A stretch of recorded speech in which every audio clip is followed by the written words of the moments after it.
Hello good evening students. आज अपन organic chemistry की क्लास देख रहे हैं। ऑर्गेनिक केमिस्ट्री में अपन nucleophilic substitution reaction last class में SN2 पूरा देखा था।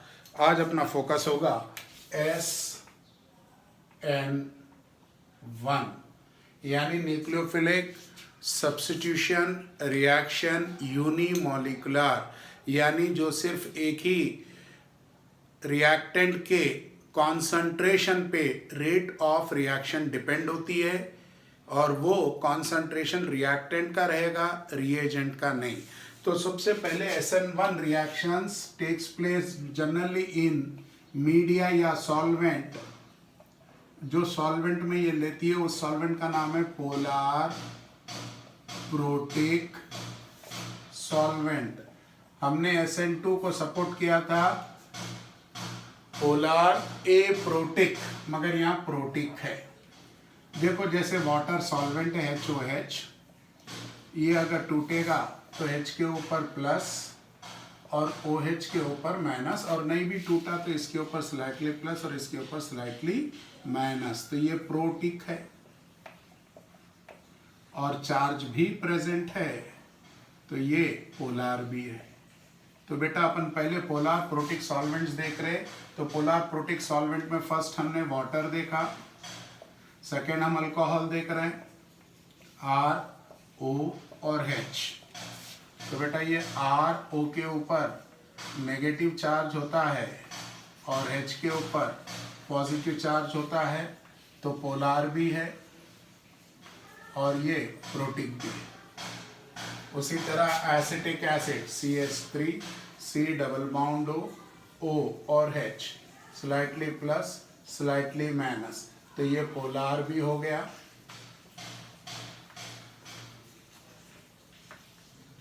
या कोई भी कार्बोक्सिलिक एसिड ले सकते विथ लोअर कार्बन, और ये प्रोटिक भी हो गया। क्लियर? तो फर्स्ट लाइन लिखो, SN1 is favoured in polar protic solvent. लिखिए first line, SN1 is favoured in polar protic solvent. SN1 is favoured in polar protic solvent. Polar protic solvents क्या हैं? कॉपी करिए board पे से जल्दी से।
हो गया।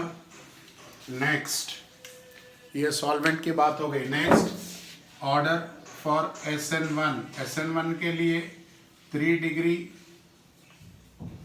कार्बोकैटायन ग्रेटर स्टेबल है देन 2 डिग्री ग्रेटर स्टेबल है 1 डिग्री, या मैं कह सकता हूँ 3 डिग्री की अल्काइल हैलाइड ज्यादा है, फिर 2 डिग्री अल्काइल हैलाइड ज्यादा है, 1 degree alkyl halide, because the reaction intermediate is carbocation. और आपको मालूम है 3 degree carbocation is more stable than 2 degree carbocation than 1 degree carbocation. Reason, due to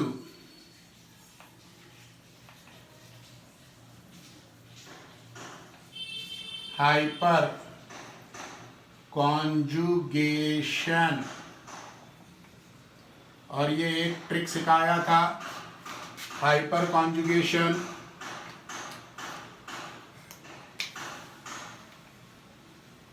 hyperconjugation directly proportional to alpha hydrogen.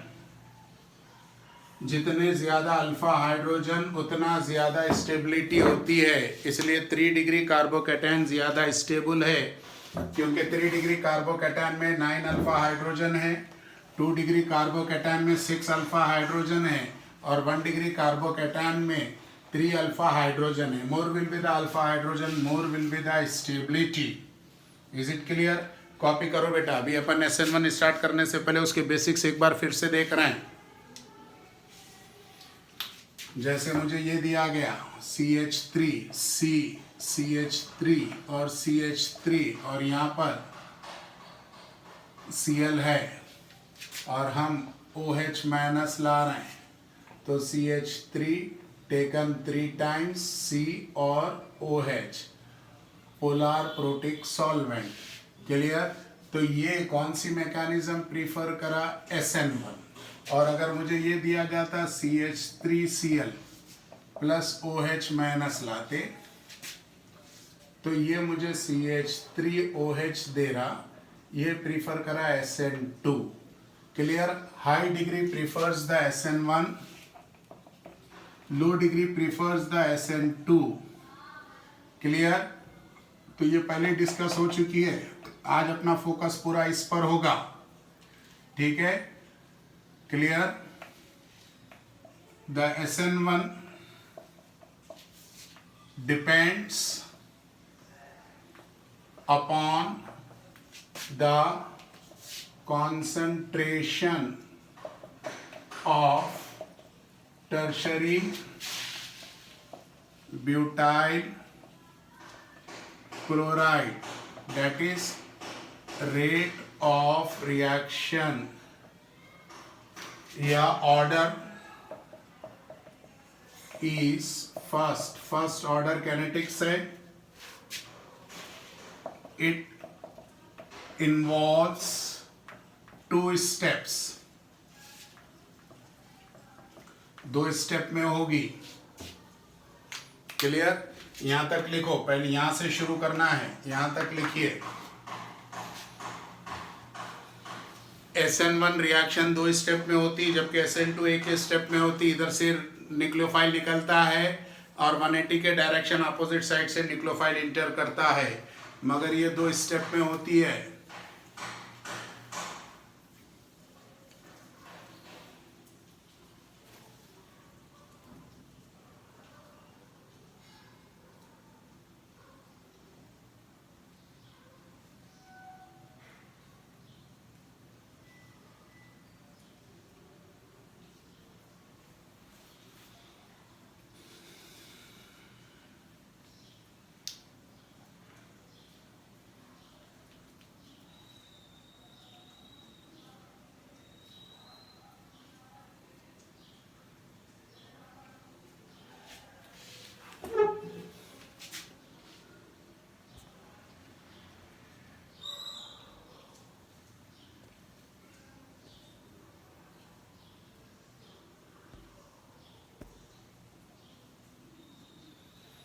Clear है बेटा?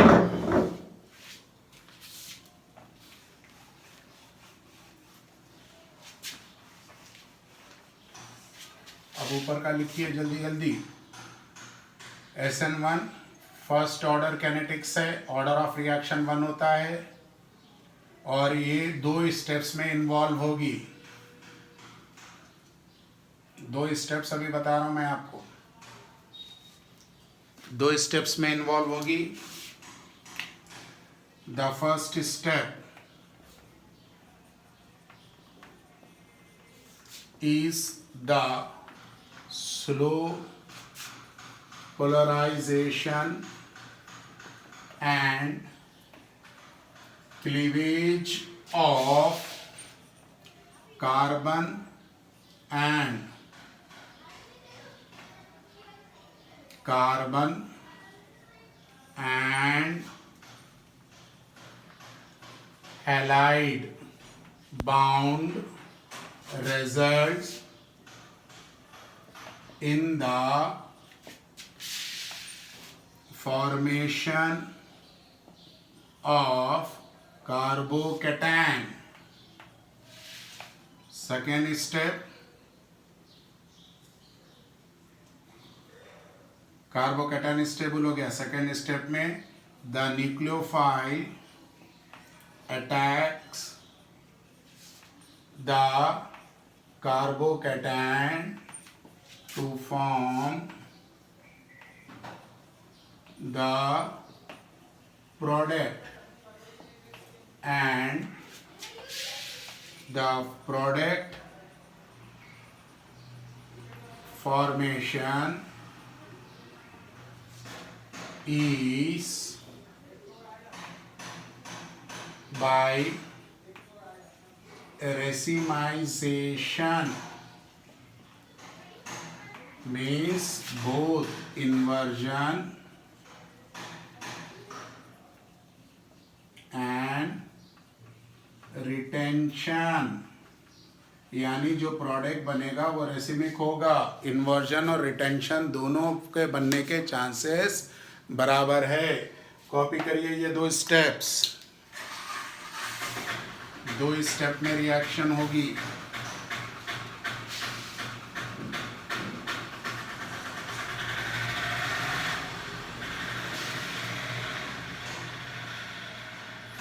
Copy करो बेटा जल्दी से.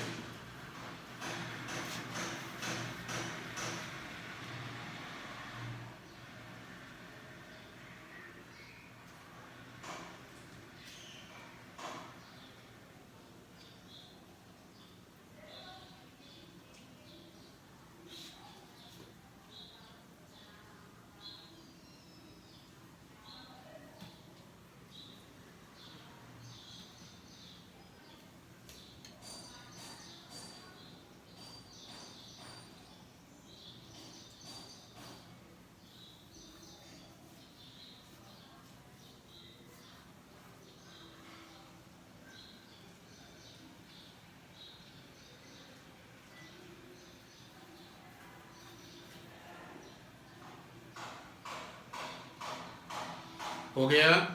थर्ड पॉइंट लिखो. The first step is reversible. जो फर्स्ट स्टेप है, slowest step है, वो रिवर्सेबल है. The first step is reversible and rate determination step. The first step is reversible and rate determination step. पहला स्टेप रिवर्सेबल है and rate determination step है. Second point, for the cleavage of CX bound. Fourth point, for the cleavage of CX bound, for the cleavage of CX bound,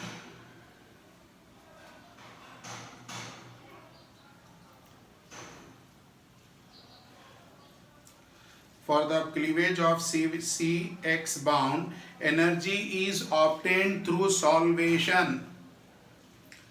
Energy is obtained through solvation. आपको मालूम है solvation aqueous solution में करवा रहे हैं, polar media में करवा रहे हैं, तो एनर्जी हमें वो देगा. Energy is obtained through solvation of halide ion.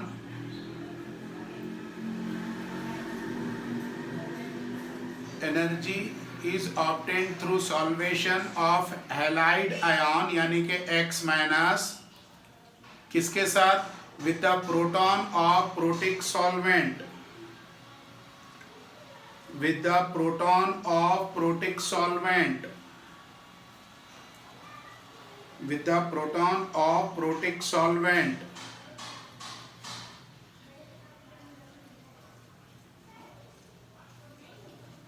ठीक है, ये 4 पॉइंट्स आपको क्लियर आना चाहिए. अब मैं आपको रिएक्शन करके बता रहा हूँ। ये 5th पॉइंट है। ये मेरे पास टर्शरी अल्काइल हैलाइड है CH3 और मैंने यहाँ पे X लिया। यहाँ मेरा न्यूक्लियोफाइल है, तो अभी न्यूक्लियोफाइल से मेरा कोई लेना देना नहीं होना चाहिए, क्योंकि मैं स्लो स्टेप बता रहा हूँ जो रिवर्सेबल है। तो ये रिवर्सेबल है, इसलिए हाफ हेड एरो डाल रहे हैं। स्लो स्टेप है, प्रोटॉन है, प्रोटिक, पोलार, सॉल्वेंट है। तो यहाँ आपके पास CH3 आ गया, ये C आ गया, ये CH3 आ गया, ये CH3 आ गया, इसके ऊपर प्लस आ गया और X माइनस। ये 3 डिग्री कार्बो कैटायन जिसके पास 9 अल्फा हाइड्रोजन,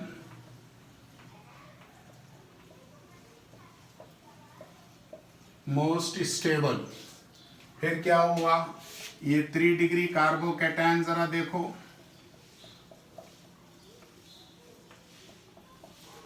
प्लस कार्बन का हाइब्रिडाइजेशन sp2, ज्योमेट्री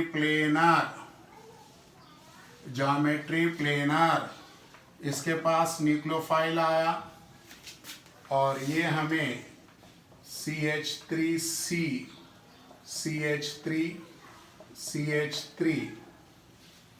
और CH3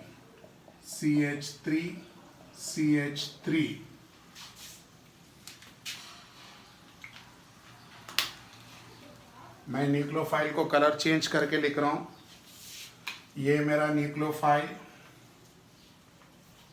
और ये न्यूक्लियोफाइल इधर आके जुड़ा और यहाँ न्यूक्लियोफाइल इधर आके जुड़ा।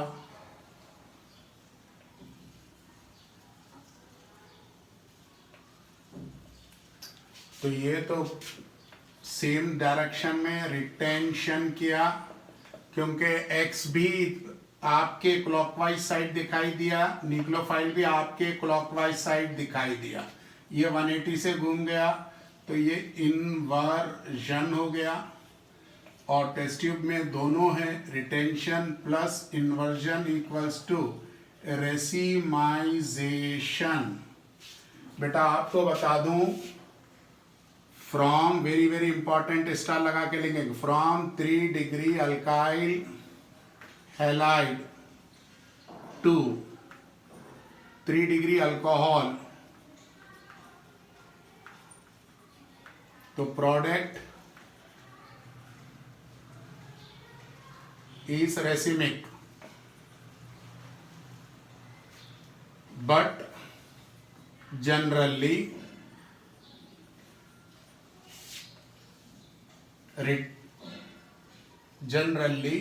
inversion is greater than retention। याद रखेंगे, ये पागलों की तरह याद रखेंगे। जनरली रेसिमाइजेशन जब होता है, क्यों होता वो भी आपको अभी सिखाऊंगा। जनरली जब रेसिमाइजेशन होता है तो दोनों 50-50% रहते हैं। कब? जब 3 डिग्री अल्काइल हैलाइड से आपने अल्कोहल बनाया, अदरवाइज सभी SN1 न्यूक्लियोफिलिक सब्स्टिट्यूशन 1 सभी आपको रेसिमाइजेशन देते हैं। तो इन सबके रेसिमाइजेशन में याद रखेंगे आपके पास इन्वर्जन प्रोडक्ट्स ज्यादा होंगे रिटेंशन से, इन्वर्जन प्रोडक्ट ज्यादा होंगे रिटेंशन से, ये याद रखेंगे for the competition. Is it clear? Copy कर लो बेटा।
जल्दी से पूरा कॉपी करो।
हो गया बेटा यहाँ तक क्लियर। रिटेंशन का मतलब कि कॉन्फ़िगरेशन में लीविंग न्यूक्लियोफाइल और incoming nucleophile on same plane.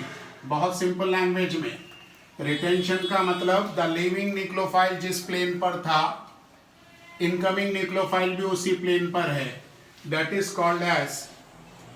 Called as retention. Retention यानी कॉन्फ़िगरेशन, आपके पास कार्बन की चारों वैलेंसी है, उसके अरेंजमेंट को स्पेशल अरेंजमेंट कहते हैं।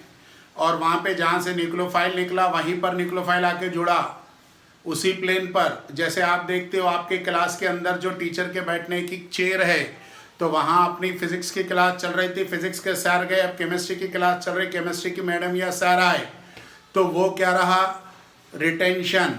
मगर हमने क्या किया, फिजिक्स की क्लास में हमने राइट विंग साइड बैठे थे, अब केमिस्ट्री की क्लास में हमने लेफ्ट विंग साइड आ गए, तो हमने चेंज किया, तो हम बिल्कुल अपोजिट डायरेक्शन में आए।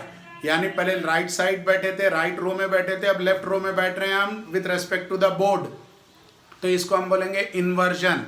याद रखो, स्पेशल अरेंजमेंट का मतलब होता है कार्बन के आसपास की सारी जगह चारों वैलेंसी से फुलफिल हो जाए, उसको आप कहते हैं स्पेशल अरेंजमेंट। जनरली रेसिमाइजेशन में 50-50% होता है अल्काइल हैलाइड से जब अल्कोहल बनता है। Is it clear? अब सवाल ये होता है कि ये मॉलिक्यूल क्यों घूमा। आप खुद देखो, ये मॉलिक्यूल sp2 हाइब्रिडाइज्ड हो गया।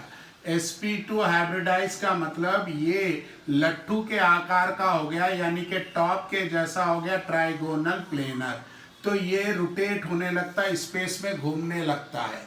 जब ये रोटेट होने लगा तो पॉजिटिव चार्ज की पॉसिबिलिटी दो साइड है। यहाँ पर एक CH3, ये CH3 और ये CH3, तो पॉजिटिव चार्ज यहाँ पर है और मान लो घूम गया तो ये भी CH3 और ये भी CH3। आपको मैं बता रहा हूँ, जो मैं ब्लैक से CH3 लिख रहा हूँ वो अपनी पोजीशन चेंज कर रहा है, इससे आप सीखेंगे।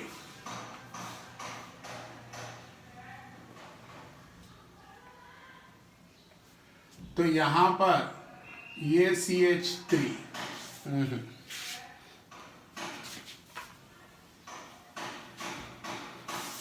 ये CH3, तो आपको मालूम है जिससे को अपन ने ब्लैक से लिखा है उसके दूसरी साइड पर पॉजिटिव चार्ज है। तो ये देखो, अगर यहाँ पर आकर अगर न्यूक्लियोफाइल जुड़ता है तो आप रिटेन कहना, यानी कि गया Cl भी इसी साइड से था या गया हाइड्रोजन भी इसी साइड से और ये 180 की डिग्री से आया, तो आप इसको कहना इन्वर्जन। घूमने का रीजन क्या है आपको ये भी मालूम होना, sp2 हाइब्रिडाइज और ज्योमेट्री ट्राइगोनल प्लेनर। घूमने का रीजन है इसकी ज्योमेट्री। अगर ये टेट्राहाइड्रल होता नहीं घूमता, ज्योमेट्री ट्राइगोनल प्लेनर है इसलिए घूम गया। अगर ये टेट्राहाइड्रल होता ये नहीं घूमता। क्लियर? अब इसको मैं एक ग्राफ से बता रहा हूं। यहाँ पर एनर्जी यानी कि पोटेंशियल एनर्जी दी गई है, यहाँ पे रिएक्शन कोऑर्डिनेट्स, ये ऐसे चला, ये ऐसे आया, फिर ये ऐसे और ये ऐसे।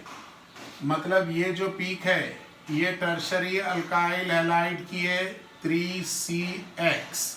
ये जो पीक है ये कार्बोकैटायन 3 डिग्री जो ज्यादा स्टेबल है।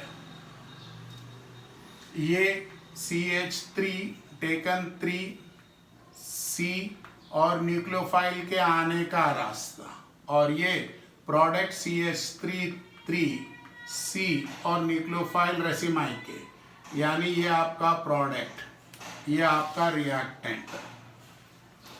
समझ में आ गई बात? अब देखो, प्रोडक्ट की एनर्जी ज्यादा है, रिएक्टेंट की एनर्जी कम है, तो एनर्जी इसने कहां से लिया? सॉल्वेशन से। यानी जो पोलर प्रोटिक सॉल्वेंट लिया था तो उसकी एनर्जी इसने यूज की। एनर्जी किसकी यूज किया? Protic polar solvent. अच्छे से बता दिया हूं, ये नहीं बताया हूं कि खाली SN1 रिटेंशन भी देता है, इन्वर्जन भी। क्यों देता है आपको बेसिक्स मालूम होना चाहिए। देने के पीछे इसका रीज़न है वो sp2 हाइब्रिडाइज कार्बन बनता है। देने के पीछे इसका रीज़न है वो sp2 hybridize carbon. sp2 hybridize carbon wavelet की तरह हो जाता है, लट्टू की तरह हो जाता है, टॉप की तरह हो जाता है, जिसमें आप रस्सी बांध के घुमाते हो तो वो घूमने लगता है। वो अगर घूमा, अगर उसने घूम रहा है 180 के बाद न्यूक्लियोफाइल ने अटैक किया तो क्या होगा? Product inversion. मगर 360 के बाद अटैक किया तो प्रोडक्ट क्या होगा? रिटेंशन। Is it clear? याद रखो, पहला स्टेप स्लो था, अनस्टेबल था, वहां से हाइड्रोजन निकला तो कार्बोकैटायन बना तो स्टेबल ज्यादा हुआ, उसके बाद फिर ये इंटरमीडिएट्स बनने लगे। ये इंटरमीडिएट हैं, यानी न्यूक्लियोफाइल की अप्रोच है इंटरमीडिएट। ये बॉन्ड को डैश में कर लो, यानी कि अटैक हो रहा है, अटैक हो रहा है, इंटरमीडिएट। और यहाँ पे प्रोडक्ट बन गया, ये पूरा प्रोडक्ट का फॉर्मेशन हो गया। प्रोडक्ट और रिएक्टेंट में किसकी एनर्जी ज्यादा है? रिएक्टेंट की एनर्जी कम है, प्रोडक्ट की एनर्जी ज्यादा है। तो भाई आपने ये एनर्जी कहाँ से लाई?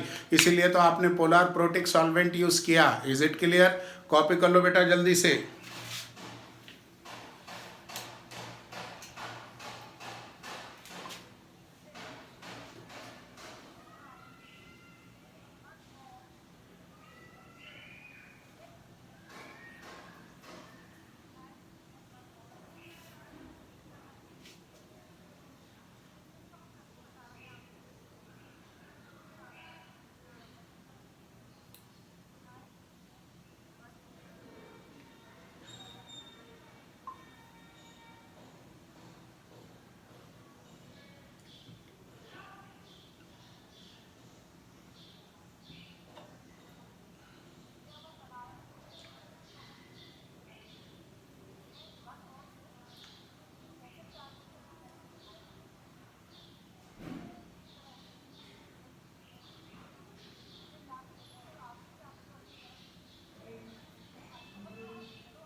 यहाँ तक क्लियर हो गया। अब ये दोनों को मैं 3D से बता रहा हूँ, 3D डायग्राम से। ये Ca, ये CH3 है, इस वाले को मैं वेज पे ले रहा हूँ,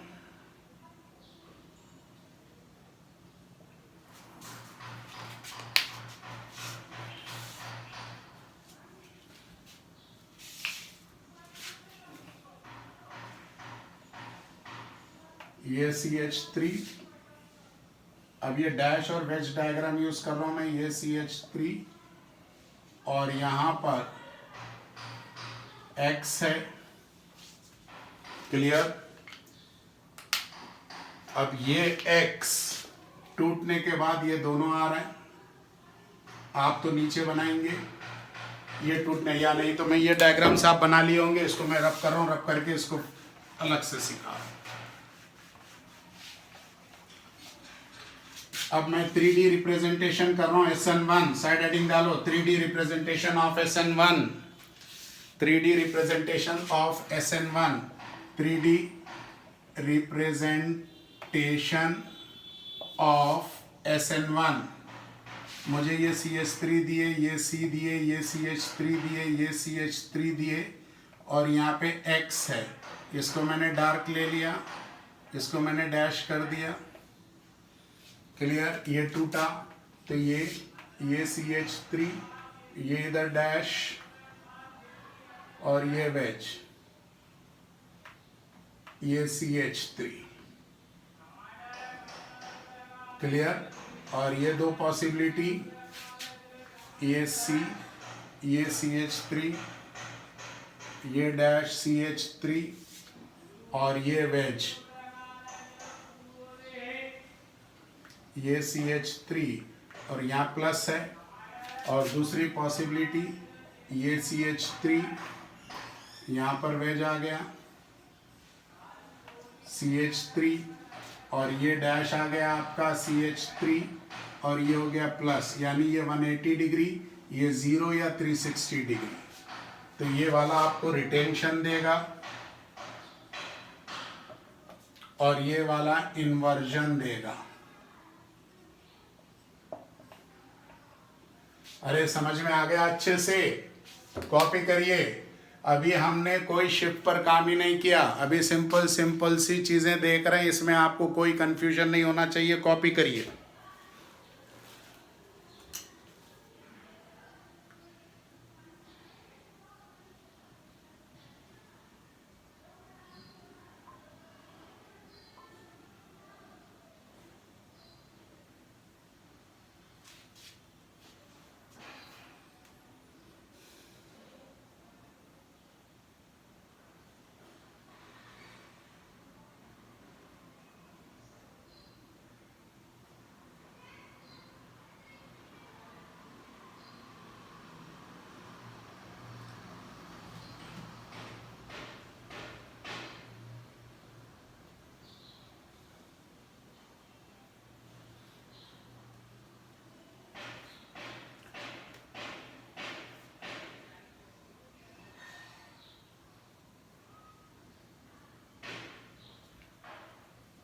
उम्मीद है SN1 और SN2 की मैकेनिज्म अच्छे से समझ में आ गई होगी, कोई कंफ्यूजन नहीं होना चाहिए।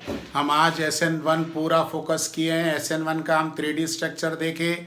आपको बता दूं, रिटेंशन का मतलब कॉन्फ़िगरेशन सेम रहना चाहिए, जहाँ से न्यूक्लियोफाइल निकला वहीं पे अगर न्यूक्लियोफाइल आता है तो उसको आप रिटेंशन बोलेंगे। आपको बताते चलो, आपके सिलेबस में स्टीरियो सेलेक्टिव है, मगर मैंने अभी तक कोई भी ऐसा एग्जाम्पल यूज़ नहीं किया जहाँ पे कार्बन की चारों वैलेंसी अलग अलग है।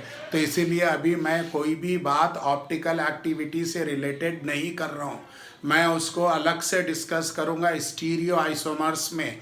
पहले भी बोल चुका हूँ, पहला यूनिट है, पूरा 11th का इस यूनिट में रिवीजन होना है। तो बेटा ये थोड़ा सा टाइम लेगा, परेशान मत हो। एक बार ये यूनिट अगर अच्छे से पकड़ में आ गया, SN1 SN2 सीख गए और आपके पास optical activity, stereo selective, stereogenic ये सीख गए, एनर्जी प्रोफाइल, ग्राफिकल डायग्राम्स अगर सीख गए, तो आगे आपको कहीं भी कुछ भी दिक्कत नहीं होगी। SN2 सपोर्ट करता है एप्रोटिक वाला सॉल्वेंट मगर पोलार, एप्रोटिक वाला सॉल्वेंट मगर पोलार। और SN1 सपोर्ट करता है पोलार प्रोटिक सॉल्वेंट। कौन सा? Polar protic solvent. आपको मालूम है कि SN2 सेकेंड ऑर्डर कैनेटिक्स है। क्या है? सेकेंड ऑर्डर कैनेटिक्स, और SN1 फर्स्ट ऑर्डर है। इसको हम चाहो तो ऐसा लिख सकते हैं, अगर हमें रेट ऑफ रिएक्शन पूछे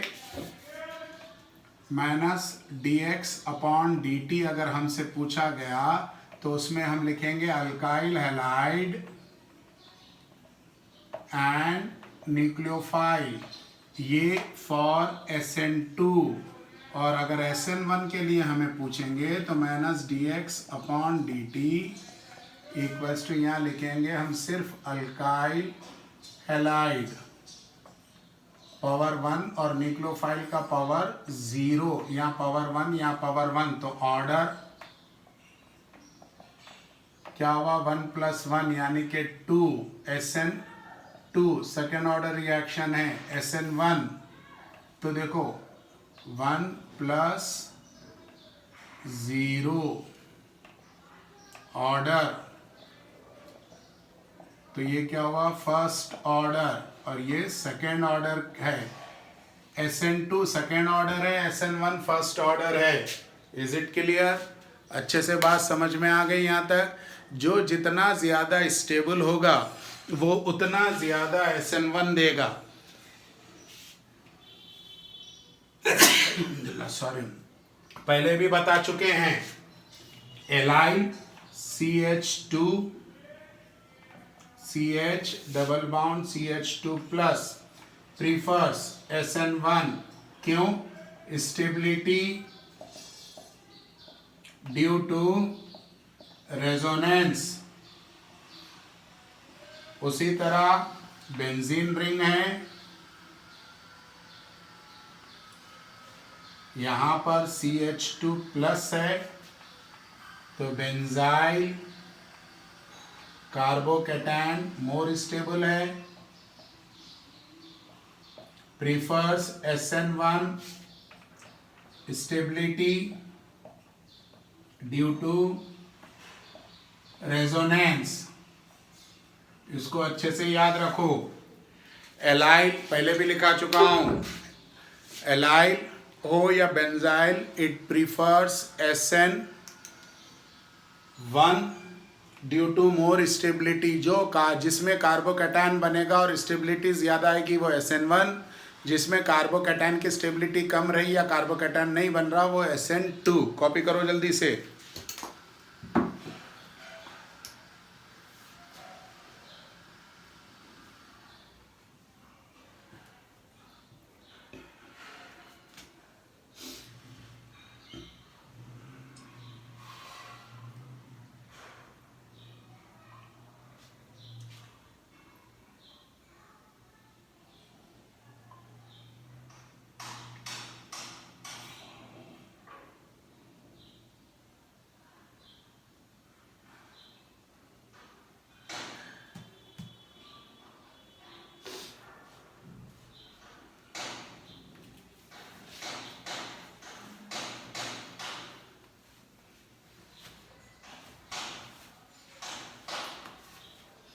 ओके बेटा, कर ली हो तो ओके, थैंक यू।